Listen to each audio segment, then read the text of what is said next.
चल रे भोपळ्या टुणूक टुणूक म्हातारीची गोष्ट. जंगलाच्या थोड्याच अंतरावर माणसांची वस्ती होती. जंगलातील वाघ लांडग्यांमुळे त्या वस्तीतील माणसं जीव मुठीत घेऊन जगत असत. त्याच वस्तीत एक म्हातारी राहत होती. तिच्या मुलीचं लग्न झाल्यापासून ती एकटीच राहत होती. तिला आपल्या मुलीची खूप आठवण यायची. म्हाताऱ्या आजीबाईने एक दिवस ठरवले की लेकीकडे जाऊन तिला भेटायचं. पण अडचण ही होती की तिच्या लेकीचं घर होतं जंगलाच्या पलीकडे. लेकीला भेटण्यासाठी तिला जंगलाच्या वाटेनं जावं लागत असे. पण म्हातारी धीट होती. तिने आपल्या लेकीला भेटायचा निश्चय केला आणि न घाबरता ती भयानक जंगलाच्या दिशेने लेकीला भेटायला निघाली. झपझप पावलं टाकत म्हातारी चालत होती. वाटेत तिला भेटला एक लांडगा. तो म्हणाला, ए म्हातारे, भूक लागली मला, मी खातो आता तुला. ती म्हणाली, माझ्यात खायला आहेच काय, नुसतीच हाडे.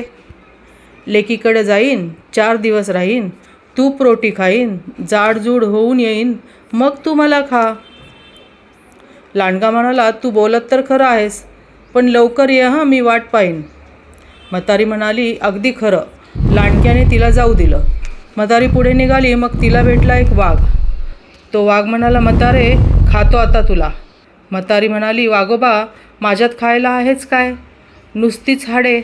लेकीकडे जाईन, 4 दिवस राहीन, तूप रोटी खाईन, जाडजूड होऊन येईन, मग मला खा. वाघ म्हणाला, बरं, पण लवकर परत ये हो. म्हातारी म्हणाली, अगदी खरं. वाघाने तिला जाऊ दिलं.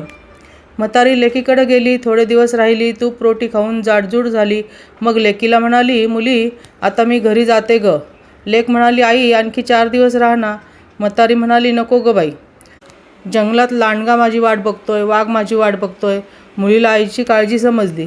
ती म्हणाली, आई, हा घे मोठा भोपळा, त्यात बसून जा, म्हणजे तुला कोणी बघणार नाही आणि सुखरूप घरी पोहोचशील. म्हातारी भोपळ्यात बसली आणि म्हणाली, चल रे भोपळ्या टुणूक टुणूक. भोपळा पळत पळत निघाला. जंगलात भेटला वाघ.